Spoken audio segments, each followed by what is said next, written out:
আসানসোলের দক্ষিণের বিধায়িকা অগ্নিমিত্রা পাল আজ তার বিধানসভা কেন্দ্রের বাসরা অঞ্চলে যান এবং সেখানে বিজেপি সমর্থকরা তাকে স্বাগত জানান। একটি খোলা জিপে করে অগ্নিমিত্রা পালকে নিয়ে বিজয় জুলুস বের করা হয়। দেখা যায় যে জিপের ওপর দাঁড়িয়ে অগ্নিমিত্রা পাল গানের তালে তালে পা মেলাচ্ছেন।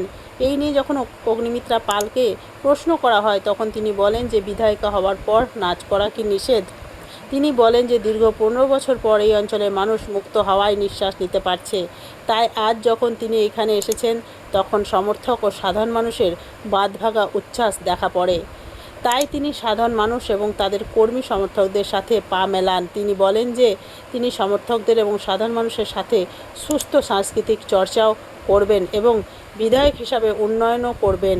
এরপর বিগত সরকারের মুখ্যমন্ত্রী মমতা বন্দ্যোপাধ্যায় এবং অভিষেক বন্দ্যোপাধ্যায়কে নিয়ে তিনি বলেন যে যদি রাজ্য সরকারের পক্ষ থেকে তাদের ফাইল খোলা হয় সেটি কোনো অন্যায় হবে না, কারণ যদি তারা কোনো ভুল কাজ করেছেন তাহলে তারও হিসাব হওয়া উচিত।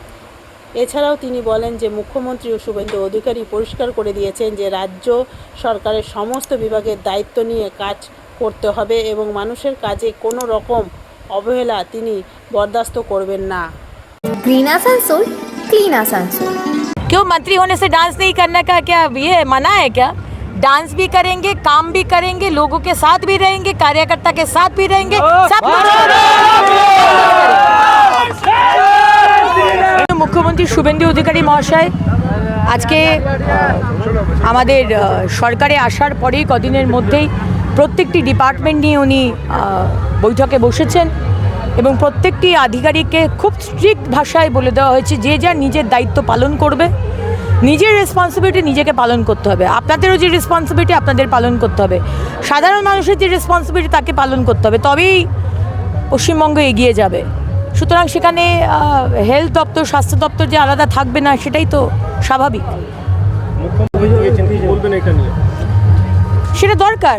আজকে মমতা ব্যানার্জি তিনি বলেছেন সাদা শাড়ি পরেন, তার সাদা শাড়িতে কোনো দুর্নীতির দাগ নেই, কোনো খুনের দাগ নেই, রক্তের দাগ নেই।